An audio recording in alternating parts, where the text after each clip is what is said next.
Today in election news. Mahmoud Ahmadinejad, in a meeting with Iran's scientific elite at Tehran's Milad International Exhibition Hall, said today that the pressure sustained by his government over the nuclear issue had been 10 times more than the pressures that Iran's government of the time had to bear during the move to nationalize Iran's oil under Prime Minister Mohammad Mossadeq in 1952. Saying that the debate on Iran's nuclear dossier has come to an end, he added, quote, "Today, no one can do a damn thing about this." After the nuclear issue was over and done with, he said Iran had sent a message to the US saying, quote, "We are ready to talk, but only about the management of the world and how to resolve world problems." About the contention that Iran is in a weak position and the US in a strong one, he addressed the Americans directly, saying, quote, "That ship has sailed and that genie has left that bottle. And this is a wise and realistic perspective." Ahmadinejad also addressed his election rivals' criticisms of his government and said that those who hurl such criticisms think that a flower garden was handed to us 4 years ago. He added, quote, "What has happened? What do you think is inside the White Presidency building that you are willing to trample all ethics underfoot to arrive there? However much I searched, I found nothing worthwhile there."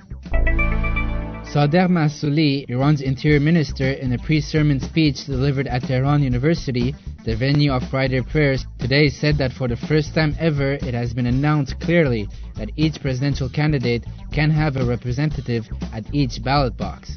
According to Fars news agency, while emphasizing that one must not make the enemy happy by creating doubts about the health of the election, Masouli said that these representatives would not only be allowed to be present during voting, but also during the counting of the votes. Meanwhile, Abbas Ali Khadkhodai, the Guardian Council spokesperson, also told Fars news agency in an interview today, quote, "If the campaign publicity of the candidates and their supporters should include lies or exaggerations in ways that would disrupt the election process, the Guardian Council, bearing in mind publicities that are illegal, will have a say about the final approval of the results of the ballot boxes and the election as a whole." Also today, Sayyid Reza Modaresi Yazdi, a theologian member of the Guardian Council, said that Iran's presidential election is, quote, "an exercise in the show of strength and a renewal of covenant with Islam and the Quran." He went on to compare voting to carrying out a jihad in the name of Islam and added, quote, "In the system of the Islamic Republic, the people have the power to choose by voting the number 2 person in the government, namely the head of the executive branch of the government." Presidential candidate Mir Hossein Mousavi told front correspondents in a news conference today that relations between the US and Iran have ceased to be a taboo and called for the creation of a more conductive basis for them. He explained that if this issue proceeds in an appropriate way, then evidently these relations would also move towards improvement.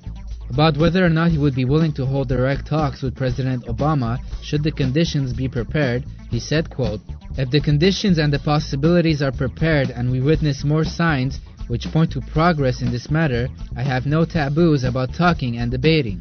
He also said that in his prospective government, Iran would move towards increasing its interactions with the world and decreasing tensions. Mousavi also noted as very effective what he called, quote, "the divergence in America's tone," and added, quote, "If there is candor in the tone that America's new president has expressed, it could pave the way for further progress in this matter." Mousavi also reminded that Iran has many problems with the US, and it would be, quote, "unrealistic to think that these problems would be resolved at once." He went on to say that a realistic attitude could act to gradually solve the problems between the two countries. These stories and more at televisionwashington.com.